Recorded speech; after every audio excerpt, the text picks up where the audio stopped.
Satu,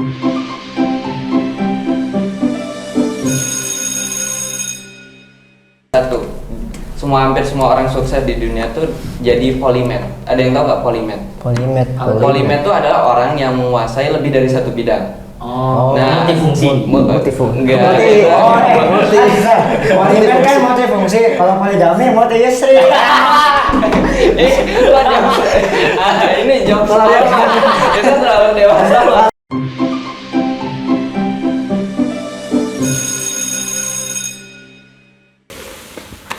Lihat apa tuh? Ini perasaan bumi luas banget ya. Betul juga. Dari apa Iceland sampai Iceland lagi. Greenland.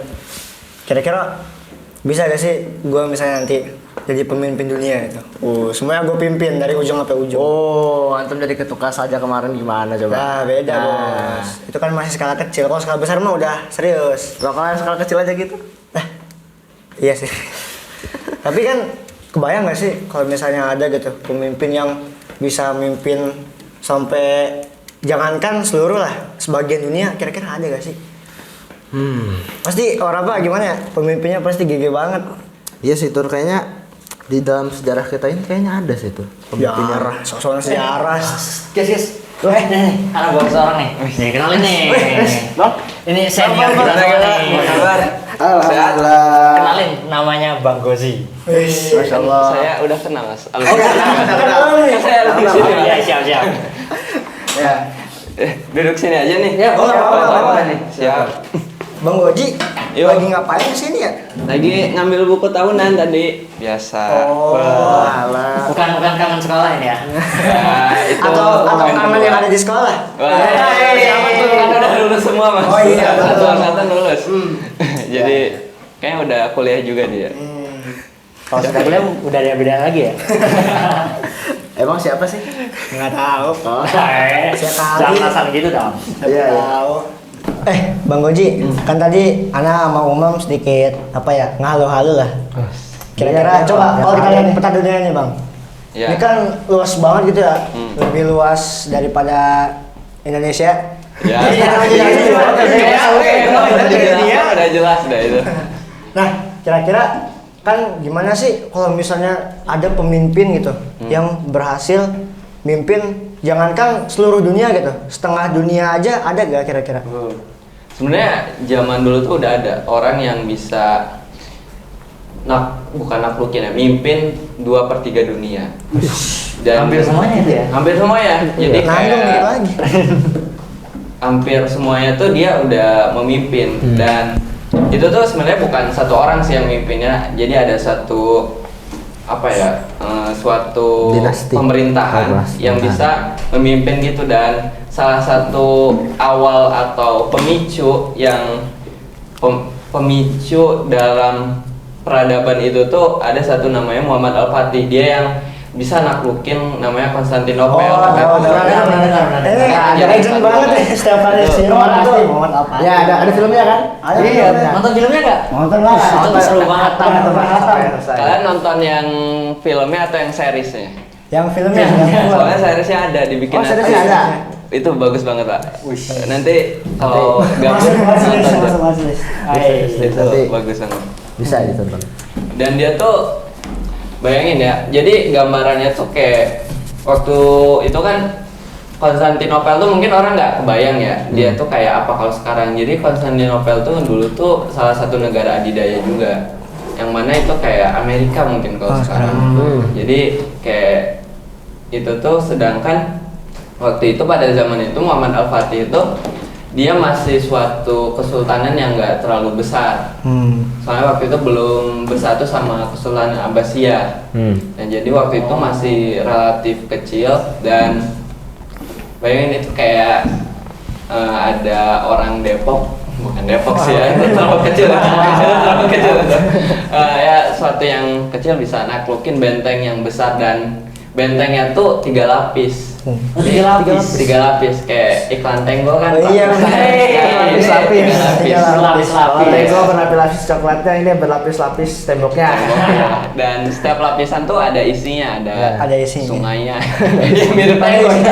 Tapi tadi emang sebesar itu ya berarti? Banget Pak, besar banget kayak kalau nonton Attack on Titan kan 3 lapis Oh, iya, juga. benar. Iya, itu. Berarti jangan-jangan tuh terinspirasi dari Muhammad Al-Fatih ya? Iya, Bisa bener, jadi bener, ya. bener. Oh. Bisa jadi. Berarti meriamnya gede itu sama dengan Titan yang ini? Nah, itu nggak tahu tapi ya mungkin ya. Jadi itu gede banget ya, tapi nggak segede dibikin sama Titan juga kan. Kalau di Iya, awal iya. tuh pakai kolosal Titan bikinnya. Ini masih masuk akal, nggak sepiksi itu. Soalnya dunia nyata kan. Tapi itu emang beneran gede banget dan udah banyak peradaban-peradaban sebelumnya juga yang udah berusaha naklukin tuh nggak tembus-tembus. Dan baru tembus tuh saat sama Muhammad Al-Fatih ini. Kelas banget, men. Gila sih. Tapi kalau dipikir-pikir semuanya terhubung gitu ya. Attack on Titan mau malah. Jadi gitu. Kayak semua terhubung gitu. Ya. Nah. Kan apa ya? Muhammad Al-Fatih itu zaman sekarang mungkin udah banyak kan kenal gitu teman-teman kita, misalnya ditanya gitu, siapa sih yang naklukin Konstantinopel? Muhammad Al-Fatih kan kayak udah umum banget di luar kepala. Nah, tapi mereka tuh pas ditanya gitu, Muhammad Al-Fatih itu siapa? Mereka ngejawabnya cuma bisa ngejawab yang menaklukkan Konstantinopel. Aduh, balik lagi ke pertanyaan. Iya, makanya gitu. Intinya kalau ada Konstantinopel, jawabannya pasti Muhammad Al-Fatih. Muhammad Al-Fatih pasti Konstantinopel. Nah, kira-kira ada gak sih jawaban kalau misalnya ditanya gitu, Muhammad Al-Fatih itu siapa? Selain penakluk Konstantinopel, Muhammad Al-Fatih itu kira-kira sosoknya sebagai apa, Bang? Nah, yang menarik tuh kan kita selama ini cuman ngeliat Al-Fatih itu sebagai penakluk Konstantinopel, tapi kita nggak ngelihat di balik kok bisa dia naklukin Konstantinopel itu kan. Ya. Dan sebenarnya jawaban satunya tuh ini sebenarnya semua orang hampir semua hampir semua orang sukses di dunia tuh Bawa air. dia tuh pola semua orang sukses di dunia tuh ada satu. Hampir semua orang sukses di dunia tuh jadi polimet. Ada yang tahu nggak polimet? Polimet. Polimet tuh adalah orang yang menguasai lebih dari satu bidang. Oh, multifungsi. Multifungsi. Enggak. Polimet kan multifungsi. Kalau poligami multi istri.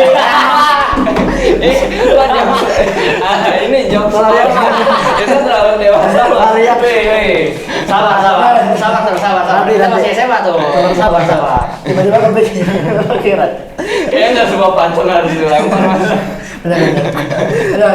Ya gitu. Oke, sudah siap. Lanjutkan. Contohnya kayak tahu Leonardo da Vinci kan? Dia pelukis tahu. Mona Lisa, salah satu lukisan paling terkenal kan, orang sampai ngantri-ngantri cuma buat lihat foto orang senyum doang kan. Ya, itu alisnya kemana ya? Nah, Alisnya hilang. oh iya itu banyak teori sih ya, entah dari modelnya emang nggak ada alis pada zaman itu dan banyak inilah. Yang pasti si Leonardo tuh yang gambarnya dia adalah seorang polimet juga. Dan ternyata dia tuh nggak cuman mempelajari lukis, dia tuh waktu baca biografi Leonardo da Vinci itu dia tahu nggak sih kan kalau riset buat gambar biasanya ngapain? Kalau kita lihat tutorial YouTube, Ya. terus Lihat belajar referensi. kayak bikin fan art, Oh, kayak iya. ada anime awalnya misalkan bagus kita coba recreate gitu. Oh, iya. Nah, kalau Leonardo da Vinci itu dia terlalu niat ini ya risetnya. Dia sampai ngegali makam buat belajar anatomi manusia. Ngeri, Cah. Jadi biar presisi gambarnya dia sampai kayak gitu. Dan kalau nggak salah tuh kalau dia, tapi kan waktu itu zaman itu ilegal ya, sampai sekarang sih gali makam orang ilegal.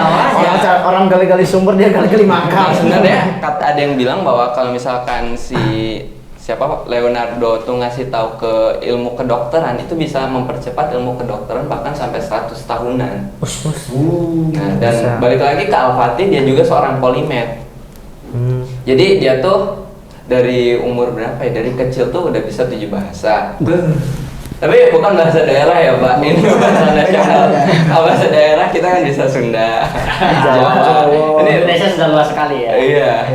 Nah, kalau ini tuh bahasa negara. setiap negara. Dia bisa 7 Wah, bahasa. gimana tuh kita bahasa Inggris aja masih Borong-borong Iya. little bit lah ya. Yes no. Yes, no, I know. I know. Gitu. Jadi dia buat bahasa aja udah segitu, dan dia tuh seorang fisikawan yang jenius. Oh. Jadi salah satu kunci utama dia naklukin Konstantinopel tuh kan ada di senjata yang belum pernah dibikin sebelumnya. Iya. Peradaban lain yang nembus tuh belum bikin senjata, yaitu Basilika Cannon kan, meriam Basilika. Nah itu tuh kan itu di proposalnya tuh dari ilmuwan dari Hungaria kan. Nah waktu itu ngasih proposal si siapa ilmuwan ini. Awalnya proposal itu adalah proposal yang sama dikasih buat kaisar di Romawi, di Bizantium, pemimpin Konstantinopel saat itu. Tapi karena waktu itu mereka miskin, nggak ada duit buat bikin senjatanya. Nah jadi si proposalnya itu dilempar ke Al-Fatih. Nah tapi pada saat itu Al-Fatih bilang, bisa nggak bikin yang 10 kali lipat lebih kuat. Dan pada saat itu si profesor itu dia sadar, berarti Al-Fatih ini kalau 10 kali lipat mau naklukin Konstantinopel. Jadi bahkan untuk fisika juga dia ngerti butuh seberapa besar meriam yang dibutuhkan dan peluru yang dibutuhkan untuk menembus tembok sebesar itu pula gitu. Dan dia tuh selain ilmunya yang banyak tadi ya, karena dia polimet bisa banyak hal, dia tuh punya mental yang gigih juga. Nah, kalau di di cerita udah banyak sih ya gimana kegigihan beliau, tapi ada satu momen ini karena nonton series yang di Netflix itu tentang premium berarti ya. kan kalau series beda ya, feelnya lebih kuat. Kalau baca buku dong gitu nggak terlalu kegambar. Ini tuh ada momen dimana saat semua pasukan udah dikerahin, tinggal sisa Yeniserinya doang, yang mana itu kalau Yeniserinya kalah pada saat itu ya udah nggak punya kekuatan, nggak punya tentara lagi. Tapi karena kegigihan mental dia sejak kecil yang udah dididik, dan dia tuh all in lah gitu. Oke gas, kita gaskan sampai para Yeniseri itu bertempur gitu, dan alhamdulillah akhirnya menang gitu. Itu juga salah satu faktor pemicu. Padahal pada saat itu banyak desas-desus juga yang bilang ada beberapa konflik internal di timnya kan, di pasukannya. Ada yang kayak, Pak ini udah kan perangnya tuh berbulan-bulan ya, kayak sebulan udah kita mau Ramadan ya kan, itu roh puasa sebulan aja kan udah capek Pak, ini perang Pak yang sebulan. Nah itu ya Allah, mereka udah ada yang mulai kayak pulang aja dah, pulang. Nah tapi beliau tetap gigih bahwa Konstantinopel atau apel merah biasanya sebutan orang gitu.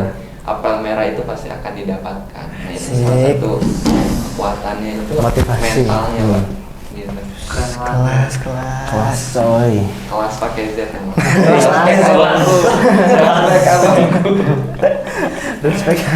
Tahu juga. keren. Berarti memang luar biasa banget ya. Iya. Jangankan tadi kan bawa kayak mimpin pasukan yang rame aja, pemimpinnya udah GG banget gitu. Ada yang udah patah semangat, disemangatin lagi, patah semangat lagi, semangatin lagi. Benar. Tapi jujur aku mau nanya loh, motivasinya mau Al-Fatih itu sebenarnya apa sih? Benar. Yang paling gede? Kalau motivasi utamanya itu kan kita nggak tahu ya, harus nanya ke dia. Iya. Dia udah mati. Bisa ke makamnya Mas? Motivasi apa ya? Apa yang mau kita aku ciwasin ini? Set terus yang hidup lagi. Bicara Naruto. Jadi Naruto ya. Nah kalau buat buat alasan pastinya kita nggak tahu ya, harus nanya ke dia. Tapi ada satu alasan yang pasti itu jadi motivasi semua umat muslim, yaitu terhadap bisyarahnya Rasul yang tentang akan ditaklukkannya 2 negara adidaya kan Rasul bilang, yaitu Konstantinopel dan Roma. Nah Al-Fatih itu sudah menamatkan Roma, asik. Konstantinopel. Balik sih. Balik ya, emang agak error. Kayak gitu. Jadi dia udah namatin yang Konstantinopel. Jadi pasti sebagai seorang muslim ya kan beliau tuh motivasinya pasti agama ya. Karena sebaik-baik yang bisa naklukin Konstantinopel tuh kan adalah pasukan yang sebaik-baiknya dan pemimpin yang sebaik-baiknya. Dan nggak mungkin pemimpin sebaik-baiknya itu motivasinya cuma hanya sebatas dunia, nggak mungkin kan. Pasti berlandaskan agama ya kan, apalagi kalau bukan karena Allah Subhanahu Wa Taala gitu. Jadi kayak gitu. Berarti kan apa itu kan Muhammad Al-Fatih kan udah punya motivasi tuh. Berarti skalanya kan besar tuh, artinya dalam memimpin negara. Nah, kita kan sebagai anak muda nih ya. Anak muda. Kan SMA nih kan, kehitungan muda. Nah, kan pasti hal tersebut tuh kayak di usia kita tuh kayak gak akan mungkin deh kita misalkan atau nanti lulus SMA jadi sultan ya. Mungkin kan? Amin. Ya kan Sultan Andara bisa. Beda Pak, udah ada ya. Ada buka lowongan tuh. Nah, gitu. Jadi apa sih yang apa ya teladan yang bisa kita apa ya jalani di kehidupan sehari-hari dari Muhammad Al-Fatih? Oh, yang bisa kita ambil gitu. Yang bisa kita ambil pelajaran Iya. Muhammad Al-Fatih. Karena nggak mungkin ya kita kan naklukin Konstantinopel lagi. Udah naklukin. Ya. Jadi kalau cara gampangnya sih kan kalian Gen Z ya berarti kita semua Gen Z kan. Kan Gen Z itu biasa males ya.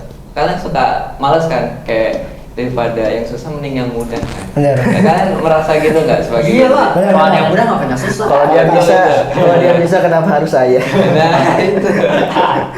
Jadi karena ini trik khusus Gen Z. Khusus. Atau siapapun yang malas lah ya, terutama kalau Gen Z malas apalagi cocok buat dengan trik ini. Gampang aja, tinggal ATM, amati, tiru, plek, ketimplek. Beda. Jadi kan kita udah tahu nih gimana Al-Fatih bisa naklukin Konstantinopel atau bisa jadi sehebat itu di usia 21 tahun gitu. Kita kan 21 tahun pada masih dengerin Son Horeg atau apa nongkrong di Bajawa gitu. Apa ya? Ya gitu lah ya. Nah, gimana bisa kita udah umur 21 tuh udah selevel beliau? Iya, tinggal ATM aja gimana jalan hidup dia. Yaitu pertama, salah satunya itu harus nggak harus sih. Ya kalau mau kayak dia sih harus ya. Harus bisa banyak hal. Jadi polimet tadi, bisa di banyak bidang. Kita belajar agama ya, jangan lupa belajar ilmu dunianya apalagi dan banyak hal-hal lain untuk mensupport kita dalam meraih suatu goals kita gitu. Kalau Al-Fatih mungkin Konstantinopel, tapi bisa jadi bagi kita ada Konstantinopel kita sendiri gitu. Yang ingin kita taklukkan, apel merah kita sendiri yang ingin kita raih gitu. Dan itu yang pertama belajar. Nah, belajar tuh nggak cuma soft skill atau ilmu skill doang, tapi ada juga belajar dari segi mental. Dan banyak orang yang punya apa namanya dari segi ilmu bagus, tapi dari segi mental tuh nggak memadai gitu. Itu harus perjalanan yang secara beriringan lah, nggak bisa ini yang naik, ini yang enggak gitu. Iya. Iya, berarti harus seimbang, balance gitu ya. Balance. Semua itu harus seimbang. Work-life balance. Asik. Tuh, bayangin Muhammad Al-Fatih gitu ya, umur 21 tahun bisa naklukin Konstantinopel. Lah kita umur segini aja belum bisa naklukin hati dia. Loh, kok gitu? Lagi sih tuh. Nggak, Ceritanya, ya. aduh, ceritanya kan gitu. Gimana tuh? Gimana? Ya, jangan. Tuh, luar biasa gitu ya, pelajaran yang bisa kita ambil dari perjuangan King Muhammad Al-Fatih. Asik. King. Gitu. Jadi kan tadi udah dikasih tahu kan apa namanya hal yang bisa kita tiru dari beliau. Terus gimana sih kan kita Gen Z tuh kan tadi suka males ya. Gimana sih agar semangat yang kita dapat dari beliau itu terus berlanjut gitu Bang. Jadi kan tadi ya Gen Z tuh apa dapat motivasinya hilang langsung males lagi. Biasanya gitu. Ya banyak yang kekurangan motivasi benar. Ya. Jadi gimana sih biar apa ya meskipun apa ya motivasi itu telah lama didapat tapi semangatnya masih terus berlanjut gitu. Membekas. Jadi gampang susah sih ya. Gampang ngomongnya. Ya, gampang ngomongnya ya. Gampang. Nah, jadi ya balik lagi kita tinggal ATM aja kan dari Muhammad Al-Fatih, yaitu cari motivasinya, tapi motivasinya jangan yang rendah, jangan motivasi sebentar, tapi cari motivasi yang selama ya. Gini deh, di sini ada yang main game nggak? Iya. Terus semua. Oke, semua pasti main lah. Ya. Pasti pernah nggak main game antara gini, game apa yang sekarang lagi sering dimainin? Bos, Mobile Gendeng. Mobile Gendeng. Salah satu alasan kenapa Mobile Gendeng tuh paling rame sekarang. Terus ada Mobile Gendeng. Iya, iya. Dibandingkan misalkan kan padahal ada game kayak kalian main ini enggak? Aduh, apa ya? Ini game Minesweeper. Kalau yang di Windows 7 tuh yang mecahin ini nanti ada bom, ada angka. Ya, ya ada. Tahu kan game itu? Tahu. Tapi kenapa lebih ramai Mobile Legends sekarang? Alasannya itu satu, si motivasi atau goalsnya itu jangka panjang kalau Mobile Legends. Kalau misalkan main sweeper kan cuman nggak kena bom nih, udah menang. Sedangkan kalau Mobile Legends harus ngejar warrior lah, epic lah, legend lah, mythic lah. Nah, itu kan lebih panjang tuh si tujuannya, motivasinya lebih kuat. Belum lagi ada reset season. Bahkan sampai orang-orang yang ini kan bayar joki buat bisa mencapai tujuannya kan, bisa jadi immortal. Nah, ini juga sama. Gimana biar kita kayak Al-Fatih itu kita harus cari motivasi atau tujuan yang nggak cuma jangka pendek tapi jangka panjang yang selamanya. Jadi nggak cuman kayak misalkan kalau main swiper kan sekali ngeklik bom ya udah kalah. Nah, tapi kita tuh harus sesuatu yang kuat gitu, alasan yang kuat. Kalau bahasa kerennya tuh big why. Big why nggak tuh? Gitu. Jadi kalau misalkan kita alasannya nih, contoh ya, kalian kan masih sekolah nih ya, adik-adikku. Siapa bangku? Kan kalau misalkan ke sekolah alasannya cuman biar nggak alfa, kan udah gitu. Jadi waktu hadir di absen nggak alfa, berarti udah kan sampai situ doang. Sedangkan kalau teman-teman datang ke sekolah emang karena niat untuk belajar, jadi waktu hadir tuh nggak cuman hadir ya udah, tapi emang niat belajar dan seterusnya gitu. Nah, tinggal kita tuh harus mencari alasan kita hidup. Kita hidup tuh kayak Al-Fatih juga harus ada tujuannya. Kayak kita ke sekolah juga harus ada tujuannya. Ada alasannya, ada motivasinya. Kalau misalkan ngejar rank aja ada motivasinya, apalagi hidup gitu. Benar. Kayak gitu sih. Wes. Ada yang masih ditanyakan? Yang masih penasaran? Gak ada juga sih sebenarnya. Ya udahlah bang. Oh ya udah. Mumpung abang juga mau ngambil buku kan? Kayaknya Iya udah kan? jadi deh, tinggal ambil. Ya udah deh bang. Ya udah. Gue Kita- pamit dulu ya. Kemarin ilmu singkatnya kemarin. Siap. Duluan ya. Siap. Bang. Yuk. Makasih bang. Ya bang. Datang memberi ilmu, pergi Bang. memberi Memberi memberi. Pergi tersisa kenangannya. Wih, beri sekali. Kita yang lain. Oh iya.